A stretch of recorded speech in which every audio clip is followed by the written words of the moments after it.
bienvenue à tous pour cette nouvelle émission d'À Travers Champs, toujours ici en direct depuis le studio du Siècle Vert, le hall 4 de la Porte de Versailles. Très content de vous retrouver en ce dimanche matin assez froid d'ailleurs. Un très joli programme vous attend pour cette émission aujourd'hui. On va se réveiller ensemble avec déjà ce qu'il s'est passé hier pour cette première journée de ce Salon de l'Agriculture 2018. Et puis nous accorderons une grande partie aux produits des régions et aux animaux, puisqu'aujourd'hui un joli programme avec plein d'éleveurs, de producteurs vous attend. Nous parlerons de truffes, de foie gras, de tourtes, de vin, de rhum. Bref, un joli programme qui vous mettra l'eau à la bouche, j'en suis sûr, et ça commence maintenant. Et alors, on va faire un petit récapitulatif de ce qu'il s'est passé hier pour la première journée de ce Salon de l'Agriculture 2018 avec vous, Patrick Urban. Bonjour Nicolas. Ce que l'on peut vous dire, c'est que c'était une inauguration assez mouvementée, surtout pour Emmanuel Macron, qui a ouvert cette 55e édition du Salon de l'Agriculture. Il est arrivé très tôt hier matin, en compagnie du ministre de l'Agriculture, Stéphane Travert. Dès son arrivée, le président de la République a été copieusement sifflé par certains agriculteurs, mais aussi interrogé par d'autres, notamment sur des sujets qui inquiètent beaucoup les agriculteurs, comme l'accord de libre-échange qui est en cours de négociation entre l'Union européenne et le Mercosur, l'Alliance américaine. Il y a d'autres sujets qui ont été évoqués, notamment la progressive suppression du pesticide, le glyphosate. Mais ça n'a pas empêché Emmanuel Macron de continuer sa visite jusque tard dans la soirée. Il a quitté la porte de Versailles aux alentours de 20h30, ce qui fait 13 heures au total de visite, un véritable record. Alors la journée d'hier n'était pas uniquement politique puisqu'elle a aussi donné le coup d'envoi de plusieurs concours. Oui, et notamment un plutôt insolite, le concours général agricole de découpe de volailles. Et oui, je n'invente rien du tout, il s'est déroulé hier, même s'il n'a pas eu l'effet escompté, puisqu'il y a eu uniquement 11 médailles attribuées. Sur les 11, 2 seules ont été en or, notamment la première pour une découpe de cuisses de poulet avec la peau, je tiens à le préciser, et la seconde pour la découpe de magret de canard. Le concours général agricole a aussi décerné ces fameuses médailles d'or, d'argent et de bronze pour les vins. Elles sont, ça a commencé aujourd'hui, oui. Ça continue d'ailleurs aujourd'hui. Volaille, mais avec la volaille, il faut bien accompagner avec une boisson, donc le vin. Le vin a été mis à l'honneur hier. Et elles sont attribuées par région viticole. Les vins de Bourgogne, Champagne, Lorraine, Provence, Languedoc-Roussillon et les vins du Sud-Ouest ont été les premiers à connaître leurs résultats. Il y a eu quand même 2048 récompenses, qui fait beaucoup. Je ne vais pas tous les énumérer. Mais si vous souhaitez connaître la liste complète des vins récompensés, un site internet www.agricole-concours.com, rubrique palmarès. Bon, on va vous laisser aller déguster tous ces vins tranquillement, Patrick Urban. Merci beaucoup. Alors nous accueillons en plateau tout de suite un rappeur un peu particulier. Bonjour Camille Garcette. Bonjour. Comment allez-vous? Ça va très bien. Ça fait longtemps qu'on ne s'est pas vu, Camille. C'est vrai que ça fait longtemps. Alors vous allez nous faire un petit rap comme ça que vous avez improvisé sur le Salon de l'Agriculture. Exactement, je vais parler du rapport avec les politiques, entre les agriculteurs et les politiques. Et voilà, j'ai fait un petit truc assez engagé, mais ça devrait être sympa. Eh ben on vous laisse faire votre petit rap tranquille, Camille Garcette.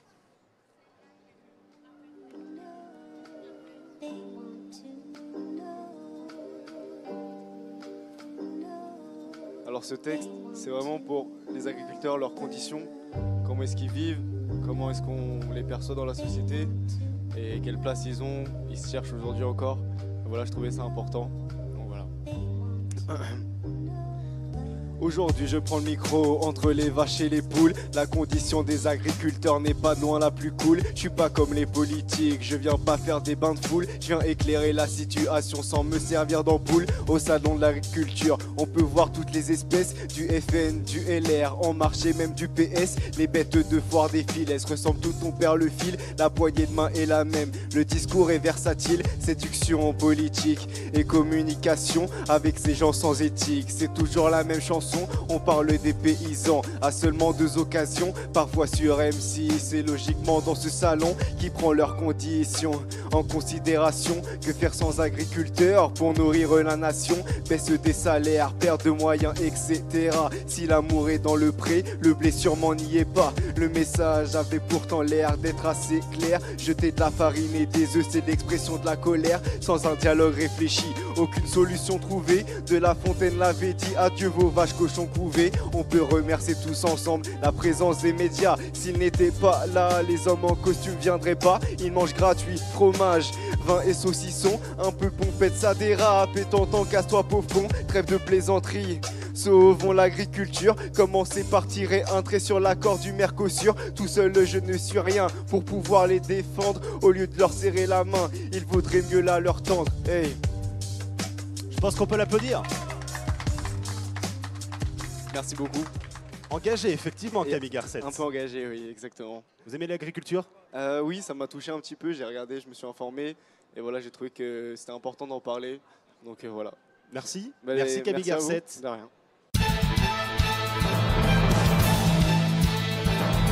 On va faire une courte pause dans À travers champs, le temps pour vous de vous préparer un petit café chez vous. On se retrouve dans quelques instants, on va parler de rhum, on parlera également de porc et de foie gras, bref, vous avez compris, produits régionaux, nourriture, animaux ce matin, ça va vous mettre l'eau à la bouche pour votre repas du dimanche, et c'est dans quelques instants dans À travers champs. On est de retour dans À travers champs, toujours ici depuis le stand du siècle vert dans le hall 4 de la porte de Versailles. Et Lucas Pierre m'a rejoint en plateau. Lucas, bonjour. Bonjour Nicolas. Vous n'êtes pas venu seul ce matin. Et non, je suis venu Nicolas aujourd'hui avec Catherine Arnold. Bonjour. Bonjour. Catherine Arnold, vous êtes directrice générale d'une entreprise un peu particulière, une entreprise qui s'appelle Rhum Toucan et qui donc produit du rhum. Et donc si je dis qu'elle est un peu particulière, c'est parce que ce rhum, il est guyanais mais aussi toulousain. Exact. Alors, est-ce que vous pouvez nous expliquer en fait le principe justement de votre rhum, de comment vous le fabriquez d'abord? Tout à fait. Donc c'est un rhum agricole, un pur jus de canne, donc distillé en Guyane, et il est fabriqué ensuite à Toulouse dans notre entrepôt, où nous nous occupons de la réduction de notre rhum. Et puis nous faisons également nos infusions pour le rhum vanille et le rhum numéro 4. Et donc qu'est-ce qui se passe en Guyane précisément? C'est quoi les étapes en Guyane? Alors en Guyane, il y a toutes les plantations de canne. Et ensuite, donc, d'ailleurs, notre canne est 100% coupée à la main. C'est important de le signifier. C'est une canne monovariétale. Et ensuite, donc, elle est distillée sur place en Guyane, justement pour garder toute la fraîcheur de la canne. Et ensuite, nous faisons parvenir donc, la matière première, le pur jus de canne, à Toulouse, dans notre entrepôt, où là, nous nous occupons donc de la réduction et des infusions de notre rhum Toucan. Très bien. Donc là, on voit, vous avez amené les 3 bouteilles que vous proposez. Hein, exactement, une trilogie. Voilà, les 3 saveurs, les 3 variétés de rhum qui sont d'abord le rhum blanc. Ensuite, le rhum vanilliane avec une vanille qui vient de Madagascar, si j'ai bien compris, c'est ça? C'est exact. Donc vous l'importez aussi celle-ci. Oui, voilà. Bien sûr. Et enfin, le rhum Boko. Alors maintenant, le rhum Boko a été remplacé par le numéro 4. D'accord. C'est l'évolution du Boko dont tu parlais. Oui. Et c'est le dernier né de la maison Toucan qui vient d'être médaille d'or au Salon international du rhum de Berlin. Et donc, cette culture de la canne à sucre, donc la plus à la distillation en Guyane, comment ça se passe exactement? Est-ce que vous faites est-ce que c'est des commandes? Est-ce que vous commandez en fait comment dire, la coupe de canne à sucre? C'est une commande que vous faites à un agriculteur en Guyane ou ça marche avec une... Non, la distillerie et nous-mêmes, donc on travaille avec tous les producteurs de canne à sucre qui se trouvent autour de la distillerie. Et c'est sur place que tout se fait, le broyage de la canne. La distillerie, c'est Rhum Saint-Maurice, c'est ça? Exactement. Okay. La distillerie, c'est la Rhomerie Saint-Maurice à Saint-Laurent-du-Maroni. D'accord, qui est la seule en Guyane d'ailleurs. Exactement, qui est la seule distillerie de Guyane française. D'ailleurs, on peut aussi préciser que votre rhum, qui est un peu particulier, donc qui est fabriqué en Guyane mais aussi à Toulouse, est le seul qui va exister de cette façon, puisque vous avez un contrat d'exclusivité avec cette rhomerie, c'est ça? Exactement. Pourquoi? Il se trouve que en fait, c'est mon mari qui a connu Monsieur Prévost et la passion du rhum avec Monsieur Prévost de la Rhomerie Saint-Maurice, et il nous a fait confiance pour faire notre propre marque de rhum et pour véhiculer une belle image de la Guyane en métropole et en Europe et à l'international. Alors, est-ce que cette importation, juste, on parle d'importation depuis tout à l'heure, est-ce qu'elle n'est pas contraignante financièrement pour importer le rhum, enfin, les éléments du rhum en France? Alors, c'est-à-dire que nous avons toute l'autorisation et maintenant nous avons notre circuit qui fonctionne bien puisque les Rhums Toucan sont nés en 2011 et c'est une société qui se porte de mieux en mieux. D'accord. Donc, Comment ça marche alors comment il est transporté de Guyane à Toulouse par bateau, par bateau. conteneur. Oui, oui. Et d'ailleurs, il aime beaucoup le rhum, voyager, se faire bercer dans l'eau. Ça l'aide aussi pour la maturation. Est-ce que vous pouvez nous expliquer pourquoi c'est un des meilleurs rhums? Il y a une explication géographique à ça. Absolument. Oui. C'est-à-dire que c'est une canne à sucre. Nous avons une canne à sucre qui s'appelle B51-129. Ce n'est pas un nom commercial, c'est le nom plutôt technique, mais il est vrai que notre canne bénéficie du climat équatorial où il y a un taux d'humidité dans l'air de 90% et un taux d'ensoleillement exceptionnel, ce qui contribue à faire une canne à sucre extraordinaire pour nos Rhums Toucan. Et donc, est-ce qu'aujourd'hui, vous arrivez à vivre de cette entreprise? Alors, moi, oui. Oui. Puisque j'ai réussi maintenant, je ne fais plus que ça depuis 3 ans et demi, presque 4 ans.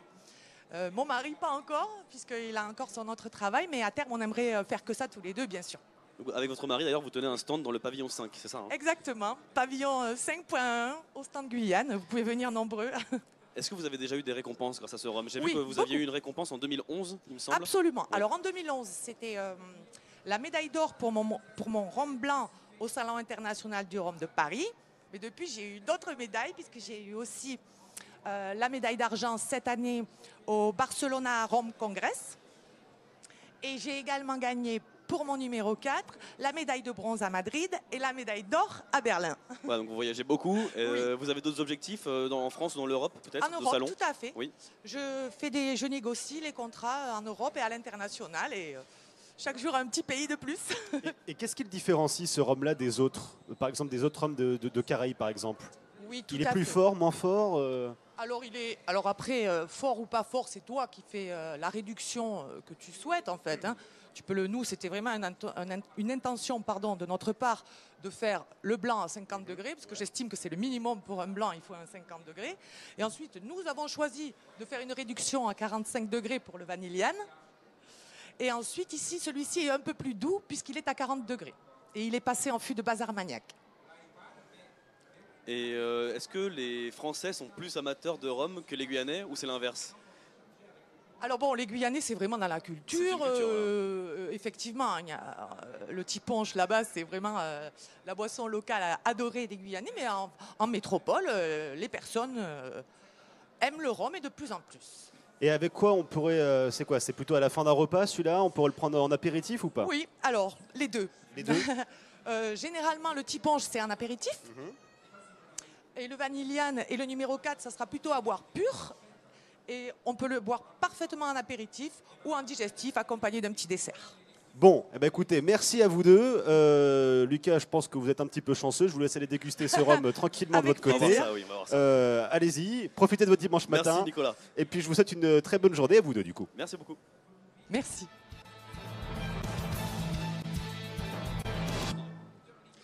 Alors, on va parler maintenant de porc, puisque chaque année, il y a de nombreux animaux qui sont présentés dans ce salon de l'agriculture. Et aujourd'hui, Yanis, vous venez nous parler de cochons. Exactement, Nicolas. Bonjour d'ailleurs. Bonjour Yanis. Alors, si vous êtes fan de ces petits et gros animaux, quand même, on peut le dire, hein, il faut savoir que c'est dans le hall 1 que vous trouverez votre bonheur. C'est simple, Nicolas, vous allez voir des gros, des petits, des noirs, des roses. Bref, il y en a pour tous les goûts. Et si on pouvait penser justement que le cochon n'était pas l'espèce la plus menacée en France, eh bien c'est tout l'inverse. Petit point culture, Nicolas, en fait, il n'y a que 6 races françaises de cochons. Et elles ont toutes failli disparaître dans les années 1860. Donc aujourd'hui, les éleveurs sont venus avec pour justement les remettre sur le devant de la scène. Et on ne peut que se satisfaire de ça. C'est ce qui explique d'ailleurs qu'il y a beaucoup de races qui sont en danger, de ces races de cochons. Exactement, oui. En fait, il faut savoir que dans les La années... relance n'était pas claire, Yanis, je sais. Je sais, mais on va faire comme si elle l'était. Et en fait, donc Nicolas, je vous expliquais qu'il faut savoir que dans les années 1860, du coup, c'est le cochon rose qui a été privilégié face aux autres, à nos 6 espèces nationales. C'est un ballon. Pourquoi? Oui, voilà, c'est un ballon. Pourquoi? Parce que tout simplement, elle est plus productive et plus facile à tuer. Mais alors, depuis quelques années, depuis quelques décennies, même maintenant, il y a beaucoup de petits éleveurs qui privilégient nos races françaises. Pourquoi? Parce que déjà, elles sont de meilleure qualité et surtout, on remet un peu de patrimoine en avant. Alors, ce qu'il faut savoir maintenant, c'est que ça vaut vraiment le coup d'œil d'aller les voir parce que c'est quand même des espèces qu'on ne voit pas souvent. Mine de rien, le cochon rose domine. Alors, on n'a pas pu malheureusement en ramener un sur le plateau. Oui, j'imagine que c'était un peu compliqué. Voilà, déjà ça prend de la place et puis surtout les animaux sont quand même très stressés par le bruit et l'environnement. Donc les déplacer, c'est quand même assez compliqué. Mais voilà, maintenant les espèces ont failli disparaître, mais maintenant c'est plus le cas. Donc on peut que s'en satisfaire. Et petite particularité, je ne sais pas si vous connaissez le chiffre, est-ce que vous savez combien il y a de porcs sur ce salon de l'agriculture ou pas? Absolument pas. Absolument pas. C'est une colle que je vous pose. Excusez-moi, on peut penser qu'il y a à peu près une centaine de porcs quand même. Oui. Hein. Il y en a beaucoup. Vraiment, il y a presque autant de vaches que de porcs. D'ailleurs, c'est aujourd'hui la deuxième espèce la plus représentée sur le salon. Voilà. Et c'est aussi la deuxième espèce la plus célèbre du salon. Et oui, derrière les vaches, on retrouve désormais les porcs. Beaucoup de gens s'intéressent maintenant aux cochons. Pourquoi? Déjà parce qu'on en mange quand même pas mal Oui. tout au long de l'année. Et puis surtout, ces petites bêtes, on commence à les voir aussi en tant qu'animal de compagnie. Donc ça intéresse de plus en plus de gens de les voir. Alors, oui, le cochon d'Inde, en animal de compagnie. Oui, en cochon d'Inde, non. Et puis même des petits porcinets. Des porcinets, oui, c'est vrai. Un petit haut comme ça, voilà, qui remplaceront très bien un chien ou un chat. Et d'ailleurs, alors du coup, cette année, on organise un prix à remettre aux cochons. Et oui, parce que peut-être que du coup, dans quelques années, ça ne sera plus une vache qui sera l'égérie du salon, mais un cochon. Et donc cette année, la star sera désignée le 27 février. Et on a déjà une truie qui est en bonne voie pour gagner justement cette compétition. Voilà, elle s'appelle Copine, elle vient de la région d'Auge et elle est présentée justement comme la grande favorite de ce concours. Pourquoi? Parce que déjà elle fait 250 kilos, ce qui est quand même énorme. C'est pas mal, ouais, ça fait une sacrée bête. Et surtout, elle a toutes les mensurations pour répondre et qui répondent parfaitement en fait aux standards du concours. Donc voilà, donc on vous conseille vraiment à tous d'aller voir le 27 février, bien sûr. C'est mardi, c'est ça, le 27? C'est ça, c'est mardi. À quelle heure? On ne sait pas on connaît peut-être pas encore alors, ce l'heure. sera dans l'après-midi, apparemment. Les concours sont longs, hein. C'est vrai que des fois, oui, il c'est y a très pas très long. Il y a quand même, ouais. il y a pas 3 participants, non, il y en a plusieurs. Il y en a vraiment une bonne vingtaine, donc c'est très très long, bien sûr. Hein, voilà. Et donc, comme je le disais, du coup, elle est la grande favorite puisqu'elle répond parfaitement aux mensurations demandées. Donc on vous invite bien évidemment à tous aller la voir le 27 février. Et puis aussi, pour les petits curieux, ça sera l'occasion de revoir tous ses camarades. Voilà. Bon, on se retrouve du coup mercredi matin, Yanis, pour que vous nous fassiez un état des lieux de ce concours et de savoir si... donc elle s'appelle comment? Copine. Copine a gagné le concours de la plus belle truie, du plus beau porc, c'est ça? Du plus beau porc, voilà. Du plus beau porc du salon. Merci Yanis Darras. Merci Nicolas.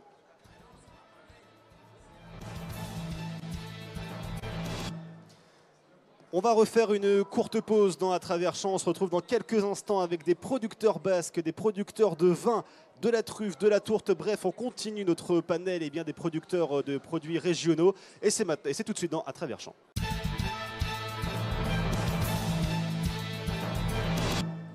De retour dans À travers champs, toujours ici depuis le stand du Siècle Vert dans le hall 4 de la Porte de Versailles. Je suis maintenant avec Garance Amespil. Bonjour Garance. Bonjour Nicolas. Et alors vous aussi vous êtes arrivé avec une véritable armée ce matin. Une armée, voilà, une armée basque. L'armée basque, c'est ma région, donc évidemment je me devais d'en inviter. Alors. Donc on est en compagnie de Marie-Jo Salaberry. Donc vous faites partie avec Dominique Pocorena de la confrérie du piment d'Espelette, du gâteau basque et de l'Achois de Veau. C'est bien ça? Non, pas tout à fait. Alors, dites-moi, c'est quoi exactement votre confrérie? Marie-Jo fait partie de la confrérie du gâteau basque de Cambo. Oh. Alors Marie-Jo, dites-nous un peu plus sur le gâteau basque. Alors, le gâteau basque, d'abord, est basé à Cambo-les-Bains, le vrai gâteau basque. Le gâteau basque a été découvert, je pense, vers les années 1920. C'est les sœurs Marianne qui allaient au marché de Bayonne vendre leurs gâteaux, donc qui ont fait connaître ce produit. Et donc aujourd'hui, il existe une confrérie à Cambo-les-Bains. Je représente les couleurs aujourd'hui. Et ce sera cette année le 10e chapitre, donc qui a lieu le premier week-end du mois d'octobre. Voilà. Et pourquoi porter ce vêtement, cette grande cape, Cette cette grande médaille? cape, bon, mais voilà, la couleur du dessus, eh bien, c'est la couleur du gâteau. L'intérieur, c'est la crème pâtissière, les couleurs de la crème pâtissière. Donc, toutes les confréries, il faut savoir, bon, représentent une couleur. Donc, le piment d'Espelette, en l'occurrence, et qui est rouge, bon, ben, ça sera une cape rouge avec donc les petites feuilles vertes. Voilà, donc, on représente un petit peu le produit par nos couleurs. Et donc on est aussi, Nicolas, en compagnie de Michel Maynaguette. Vous êtes éleveur de porc quintois. Qu'est-ce que c'est le porc quintois? Donc le porc quintois est une race rustique, une race locale qui était en voie d'extinction dans les années 80, qui a été repris par une poignée d'éleveurs. Et aujourd'hui, c'est toute une filière qui travaille autour, avec la promotion et le développement de la race. Voilà, avec un cahier des charges, avec une obtention de l'AOP donc pour le jambon et pour la viande fraîche. Et donc, on est une poignée d'éleveurs à développer cette race. Pardon, excusez-moi, Garance, c'est une race purement basque, c'est ça? C'est une race purement basque, tout à fait, rustique, élevée en plein air, voilà, et qui a des qualités gustatives intéressantes, et voilà. C'est quoi la différence de goût entre le porc quintois, donc le porc basque, et le porc généralement français? Le quintois est élevé en plein air avec un cahier des charges qui l'amène à 1 an à l'abattage, 100 kg carcasse minimum, contrairement au porc que vous avez dit rose, qui est abattu peut-être à 6 mois, qui est poussé dans les bâtiments industriels et voilà, qui est une conduite tout à fait différente. Alors depuis combien de temps, vous trois, vous venez au Salon de l'Agriculture? Moi, depuis 13 ans, au Salon de l'Agriculture avec la confrérie du piment d'Espelette. Et vous êtes combien dans cette confrérie à venir au Salon de chaque année? Aujourd'hui, on est 15 membres de la confrérie qui sont là. Et qu'est-ce que vous faites toute la journée du coup au Salon? Mais la confrérie, elle sert à assurer la promotion du produit du village d'Espelette, qui nous est cher, et des 2 fêtes que l'on organise à Espelette. C'est la confrérie qui organise entièrement les 2 fêtes, la fête du hachois de veau à Pentecôte et la fête du piment d'Espelette le 28 et le 29 octobre. Donc vous assurez pas forcément la promotion d'une marque particulière, mais du produit? Non, du produit dans son ensemble. Et alors justement, on en parle d'Espelette, du piment d'Espelette. Pourquoi ce piment, il pique pas finalement? C'est une question qu'on se pose beaucoup. Ah. Quelle est sa particularité pour qu'il soit doux? La particularité du piment, c'est que bon, d'abord il est venu du Mexique il y a 350 ans.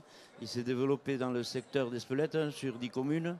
Et un jour, on a obtenu un AOC d'abord, ensuite un AOP. Mais aujourd'hui, on a une chance inouïe, c'est que c'est la seule épice française qui existe. Et la chance, c'est qu'il n'y a pas de concurrence avec le produit parce qu'il est unique et il va avec tous les autres produits. Alors on peut parler avec le quintois ou avec n'importe quel autre produit. On peut toujours mettre du piment d'Espelette. Il faut en mettre partout à la place du poivre. Mais par rapport au poivre, il a beaucoup d'avantages. C'est-à-dire qu'il facilite la digestion et la circulation sanguine, donc il n'y a jamais de contre-indication. Et en plus, c'est un exhausteur de goût, c'est-à-dire qu'il relève toujours le goût de l'aliment primaire. On ne s'en sert pas beaucoup pour son piquant, mais surtout pour le goût qu'il développe. C'est quoi chacun vos produits basques favoris? Celui, s'il y en avait qu'un à retenir, lequel vous retiendrez? Le piment d'Espelette, bien sûr. C'est un plat à part entière, le piment d'Espelette? Vous en mangez à longueur de journée? Non, c'est pas un plat à part entière, c'est un condiment qui remplace le poivre, donc ce n'est pas un plat à part entière, mais il va avec tous les autres produits. Donc, Et vous le préférez frais ou en poudre, le piment d'Espelette? Non, l'AOP a mis un cahier de charge en place et en fait le piment d'Espelette ne peut se vendre en AOP qu'en corde, en frais ou en poudre. Mais le plus gros de la transformation, c'est toujours en poudre, quoi. C'est ce qui se commercialise le plus en France? Oui. Vous, Marie-Jo? En France, ça dépasse l'Europe. Maintenant, c'est un peu dans le monde, quoi. Mais l'Europe, il y a déjà quelque temps que c'est acquis, quoi. Vous, Marie-Jo, s'il y avait un produit à retenir dans toute la gastronomie basque, ce serait? tous les produits évidemment du Pays Basque, bon, qui sont labellisés, bon, certifiés AOP et autres, bien sûr. Le Pays Basque, nous on est des gens de la terre, bon, même le port de Quintoa, bien sûr aussi, qui était un port aussi qui était voué à disparaître. Et puis bon voilà. Et on est là pour représenter effectivement tous nos produits voilà, que nous créons sur. De beaux Pays produits Basque. en tout cas, hein, Oui. puisque Oui. à chaque fois qu'on se rend Voilà. dans le Pays Basque, c'est toujours bon. Donc, moi, plat préféré, la chouette de veau, avec un C'est peu très, de très piment bon. d'espèce. Oh, bah, c'est Voilà. Faut dire. c'est un péché mignon. Oui, oui. Je vous remercie, Garance, je vous remercie. Les producteurs du Pays Basque pour tout ce que vous faites parce que c'est bon. Le port Quintoa, qu'on ne trouve malheureusement pas à Paris, mais bon, on espère que ça montera un peu plus à la capitale plus souvent. Il n'y a pas de souci, on est là pour ça. Et on vous souhaite donc un bon salon et puis une bonne journée à vous, Garance Amespil. Merci Nicolas.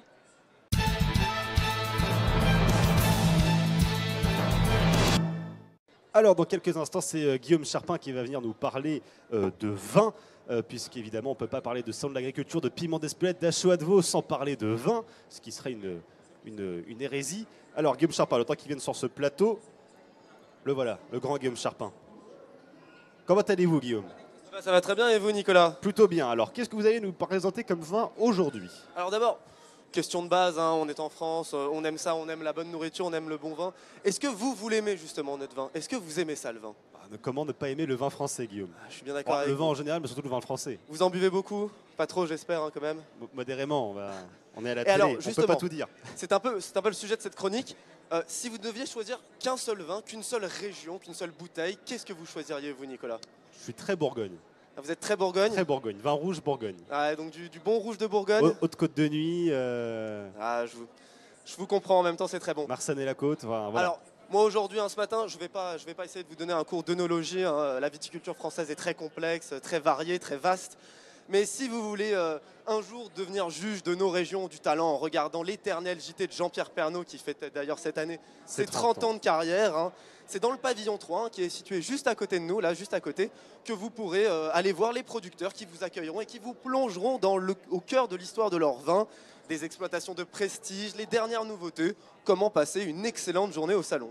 Et alors, il y a un combat qui s'annonce sur ce salon de l'agriculture, évidemment, c'est le vin rouge contre le vin blanc. Ah bah oui, ça, vous savez, on ne peut pas y échapper. Quand on parle de vin, forcément, ce combat-là, on va l'avoir. Hein. Il en faut pour tous les goûts. Et même au sein de la rédaction de Fréquence ESJ, on a vraiment du mal à se décider. Les avis divergent entre un Pinot, un Médoc, un Saint-Émilion, un Chardonnay ou un Sauvignon. Forcément, tout le monde ne sera pas d'accord et certains diront que rien ne vaut les grands Bordeaux et que même les plus bonnes bouteilles de blanc ne pourront jamais égaler les Bordeaux. On vous invite donc à aller vous faire votre propre idée. Hein. C'est au pavillon 3 en parcourant les nombreux stands de nos 9 régions viticoles. Et à la fin, forcément, le vainqueur sera la viticulture française et ses talents d'exception. Mais ce serait un petit peu rabaisser la richesse et les talents de nos producteurs viticoles que de simplement rabaisser ce combat vin blanc, vin rouge, n'est-ce pas, Guillaume? Ah, vous avez raison, hein. Vous par exemple c'est le blanc, mais d'autres vous répondront le rouge ou même le rosé. Et alors justement, le rosé, est-ce que vous savez comment il est fait, le rosé? Vous allez me le dire. Eh ben bravo, Voilà, magnifique transition, vous êtes là pour Nicolas. faire votre chronique, Guillaume, allez-y. C'est exactement ça. Je vous laisse Alors le parler. rosé, beaucoup de gens peuvent penser que c'est un mélange entre le rouge et le blanc. Eh bien pas du tout, ce n'est pas un mélange, mais ce sont des grains rouges qui sont utilisés pour faire le vin rouge, qui sont pressés directement, comme le vin blanc. C'est la même technique que le vin blanc. Mais alors ce n'est pas le seul vin qui est intéressant. Et l'année dernière, dans les trouvailles qu'on avait fait avec l'équipe de Fréquence ESJ au salon, on avait découvert le vin Clairet. Alors, est-ce que ça vous dit quelque chose, ça, le vin Clairet, Nicolas? Pas du tout. Alors justement, le vin Clairet, c'est ce mélange. Hein, c'est un mélange entre les cépages rouges et les cépages blancs. Hein, et pour l'anecdote, ce sont les marchands de Bordeaux au Moyen-Âge qui mélangeaient leurs cépages pour économiser de l'argent et pour pouvoir évidemment revendre leur vin plus cher. Et alors c'est un vin qui se boit très jeune, comme le Beaujolais, et donc du coup vous le retrouverez au pavillon 3. Ce sera au niveau de la région Nouvelle-Aquitaine, et donc certains producteurs de vin là-bas vous expliqueront et vous montreront ce vin Clairet, qui est une belle trouvaille et qui existe depuis très longtemps en région Aquitaine et parmi la viticulture française. Vous vouliez finir avec un petit mot, Guillaume? Ah bah oui, parce que la semaine prochaine, moi je vais venir vous parler de l'apéro, Voilà. parce qu'on parle de très bonnes C'est bouteilles. ça. Et bon, ça, forcément, l'apéro, donc des bonnes charcuteries, La tradition française. du bon fromage, exactement. Il est 10h20 et puis, dans au une moins, heure et demie. C'est ça, exactement. Ce sera l'heure de l'apéro d'ici 1 heure à peu près. Et puis ça, au moins, l'apéro, les régions se battent peut-être pour le vin, mais pour l'apéro, elles sont toutes d'accord et c'est déjà fantastique. Merci à vous, Guillaume Charpin. Merci beaucoup.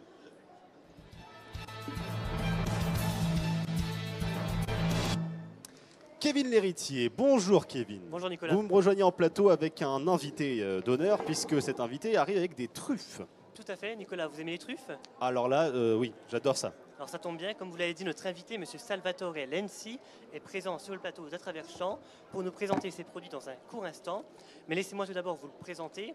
Donc M. Lenzi, comme son nom l'indique, est italien et depuis 2003, il a créé son entreprise, la Lenzi Tartufi, une entreprise qui est connue à l'international pour sa qualité et son sérieux. Et il faut savoir, mon cher Nicolas, que chaque année, l'entreprise est présente sur plus de 20 expositions sur le territoire international, comme cette semaine, ici au Salon de la Culture à Paris, en France. Donc, Monsieur Lenzi, dans quelques instants, vous nous présenterez vos produits. Mais avant, j'aimerais vous poser quelques questions sur la truffe, qui est un champignon que l'on connaît essentiellement pour son nom, mais très peu pour ses caractéristiques. En effet, on a tendance à mettre beaucoup en avant la truffe noire du Périgord ou encore celle de Bourgogne, connue pour avoir un goût qui se rapproche de la noisette. Alors, première question, toute simple, la truffe est-elle un aliment français ou le trouve-t-on dans d'autres pays européens? Oui, en France, vous avez un bon produit. Vous avez dans le Périgord la truffe Mélano. Mais le premier pays au monde, c'est l'Italie pour qualité et quantité de produits recherchés chaque année. Nous avons la truffe blanche d'Alba, c'est la Tuber magnatum pico, que c'est le produit plus connu et plus rare et même plus cher de la truffe au monde. Cette année, il est une année vraiment très très difficile. Pourquoi dans l'été nous n'avons pas avoir de pluie et le prix il est arrivé à peu près à 20 000 € le kilo. Et c'est uniquement avec ce produit qu'il fait chaque année une haste de la truffe plus grande et un produit en truffe de 800 grammes, il est vendu à 150 000 €. D'accord, donc c'est en Italie qu'on trouve le plus de truffes. Est-ce qu'il y a des régions spécialisées où on trouve des truffes en Oui, Italie? la blanche principalement c'est dans le Piémont, Alba. Après il y a le Tuber mesentericum qui c'est une campagne. C'est mon village s'appelle Tuber mesentericum ou di Bagnoli Irpino. C'est la ville où se cherche la truffe noire d'hiver. Est-ce qu'il y a une différence de goût, de faveur entre la truffe française et celle que l'on peut trouver en Italie, chez vous? Oui, il y a quelques régions Umbrie où se trouve le Tuber Mélano, mais la noire de Bagnoli, il y a un goût plus intense et la blanche, c'est vraiment plus différent. Il y a un goût plus aillé et c'est vraiment très très particulier. Et donc, comme je l'ai dit en introduction, vous exportez vos produits à l'international. Quels sont les pays qui achètent le plus de truffes? Oui, nous faisons des foires dans tout le monde, dans New York, en fancy food. Très bien, c'est l'Asie, Hong Kong et Australie. Toute l'Europe est très contente de notre produit et nous avons en référence de 80 produits différents avec la truffe blanche et noire. Ça, c'est le dernier packaging qui est sorti. Comme vous voyez, c'est 5 produits différents avec de l'huile de truffe blanche, parmesan et truffe blanche, cèpe et truffe blanche, le truffe noir de Bagnoli et un joli sachet de riso carnaroli avec la truffe. Et justement, donc vous nous avez fait la chance d'apporter quelques-uns de vos produits. Est-ce que vous pouvez nous en présenter comme ceux qui sont devant vous dans les petits pots? Ce sont des truffes à quoi? Quelles sont ces truffes? Oui, il y a un peu de truffes de toute l'Italie. Il y a de truffes noires d'hiver et la truffe blanche d'Alba. C'est le produit que nous plus vendé en tout le monde. Et alors, on a à peu près le prix pour ce genre de coffret. On se situe à peu près à combien? Le prix, c'est à 100 €. C'est en promotion de la foire à 100 €. Oui. C'est de produits recherchés. Le produit de sauce de truffe de Bagnoli, c'est un produit que nous avons en exclusif européen. Et en France, c'est beaucoup connu dans les restos jusqu'à la petite distribution, les bonnes épiceries fines. D'accord, donc justement, au niveau de l'alimentation, la truffe, vous la conseillez en entrée ou plus en plat? Fraîche, la truffe fraîche, il y a des périodes. Quindi ce n'est pas tout le temps. La blanche, par exemple, c'est possible de chercher de 1er octobre jusqu'à 31 décembre. Dans le moment qu'il n'y a pas plus le moment de la fraîche, nous aider notre consommateur à la consommation de produits déjà conservés. D'accord. Et justement, vous, est-ce que vous avez dans vos produits un produit que vous préférez quelles sont vos truffes que vous préférez manger? Oui, la noire de Bagnoli. Je préfère la sauce noire de Bagnoli. C'est le produit, c'est notre fortune, vraiment. C'est un produit qui est très connu et qui marche très bien. Et en Asie, quelles sont les truffes que les Asiatiques préfèrent manger? Il y a des régions plus la blanche, des régions il y a plus la noire. Mais le goût, il ne change pas beaucoup. Hein. Bon, merci à vous, Kevin L'Héritier. Merci à vous, Salvatore Lenzi, pour avoir présenté vos truffes. Ça nous donne faim, tout ça, évidemment. On vous laisse aller déguster tout ça dans votre coin, petit chanceux. Kevin L'Héritier. Dans quelques instants, c'est Michel Jubili qui va venir nous présenter la tourte. Vous allez voir, ça aussi, ça donne faim. Ça, c'est un péché mignon à moi aussi. Voilà, c'est dans quelques instants. Merci, Kevin L'Héritier. Merci, Nicolas.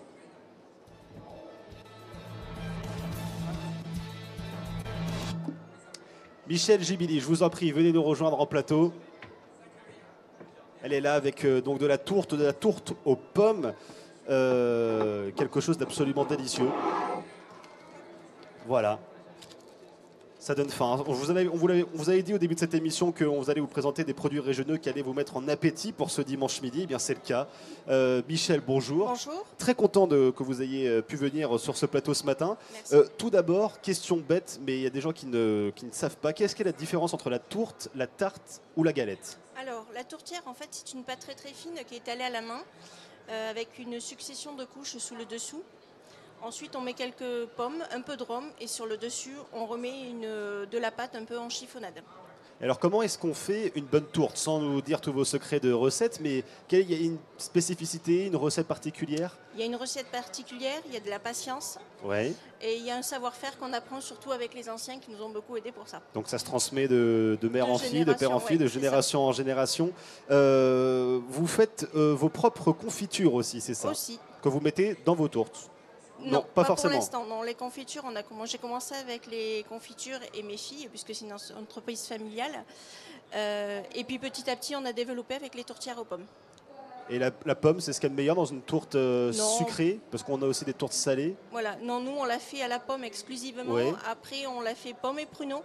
Et à la saison, on peut la faire avec de la fraise porto, de l'abricot. On varie en fait suivant les saisons au niveau des produits qu'on présente. Et alors, qu'est-ce qu'il y a je ne sais pas si c'est meilleur, mais qu'est-ce qu'il y a de plus adapté? La tourte salée ou la tourte sucrée? Parce que la salée existe aussi. Hein. Elle existe aussi, mais moi je travaille uniquement le sucré. Le sucré. Parce qu'on est assez gourmand. Donc, Et du coup, la salée est peut-être plus simple à faire que la sucrée ou c'est c'est à peu près les mêmes recettes. Les mêmes recettes. Après, c'est les pâtes qui doivent être un tout petit peu plus épaisses que... Et alors, il y a une histoire particulière à la tourte ou pas? Parce que c'est quelque chose que, voilà, encore une fois, on est à Paris. Ici, on n'a pas vraiment l'habitude d'en voir dans les boulangeries ou ailleurs. On va dire que c'est un dessert qu'on va trouver dans tout le sud-ouest. Donc nous, vers le Périgord et le Lot-et-Garonne, on va l'appeler la tourtière. Un peu plus dans les Landes, on va l'appeler la croustade. Et certaines régions aussi l'appellent le pastis gascon. Le pastis gascon. Oui. Joli nom.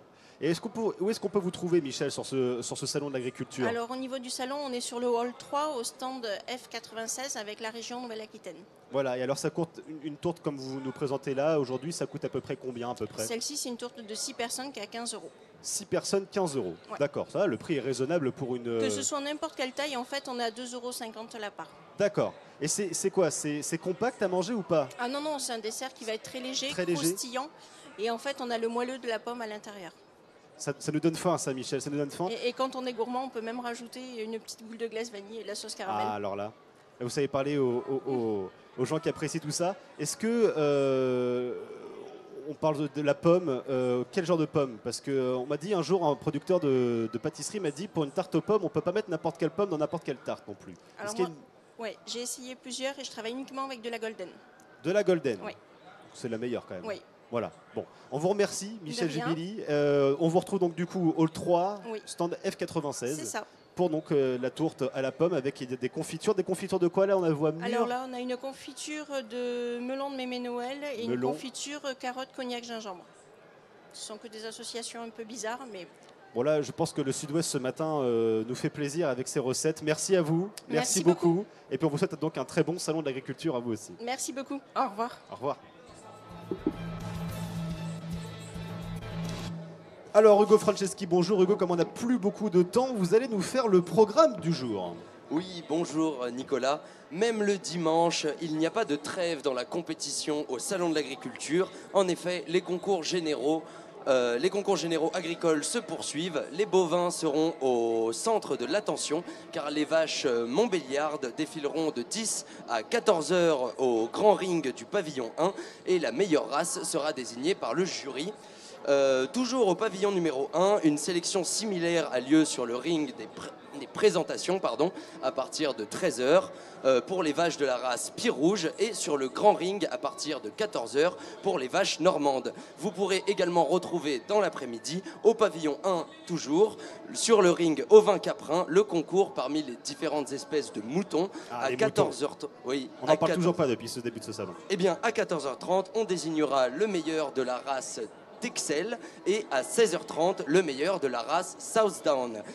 Pour les chiens du groupe 4, plus communément appelés les teckels, la compétition fera rage à partir de 11h20 au pavillon 7.1 sur le ring canin-félin. Le meilleur mâle sera élu, suivi à 15h de l'élection de la meilleure femelle, puis à 18h, le plus beau teckel du salon de l'agriculture 2018 sera également nommé. Et enfin aussi... puisqu'il n'y a pas que les animaux qui sont mis à l'épreuve au Salon de l'Agriculture, il y a aussi les humains, on l'oublie très souvent. Les jeunes charcutiers traiteurs se disputeront pour la finale.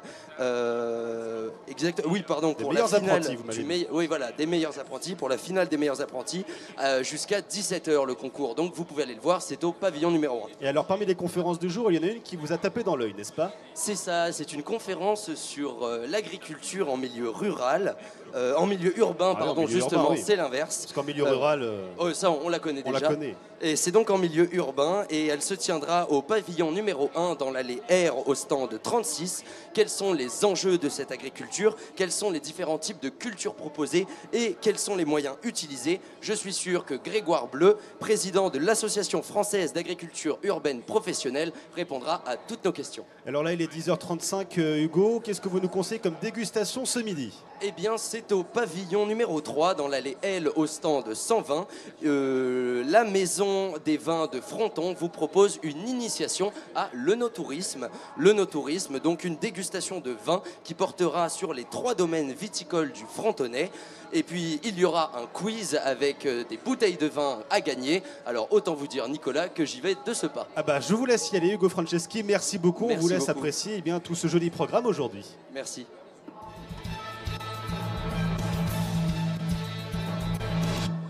Voilà, pendant qu'Hugo Franceschi et Guillaume Charpin vont certainement aller essayer de gagner le maximum de bouteilles de vin aujourd'hui, c'est la fin de cette émission. Merci de nous avoir suivis. Merci à tous ces producteurs régionaux qui sont venus sur notre plateau ce matin pour nous présenter leurs produits. Merci aux producteurs du Pays Basque pour nous avoir donné envie de manger. Il est 10h35, donc à mon avis, dans 1h30, on se mettra tous à table avec envie. Demain matin, 9h30 toujours pour À Travers Champs, ce sera Dimitri Hainaut à la présentation. Quant à moi, je vous souhaite une très très bonne journée.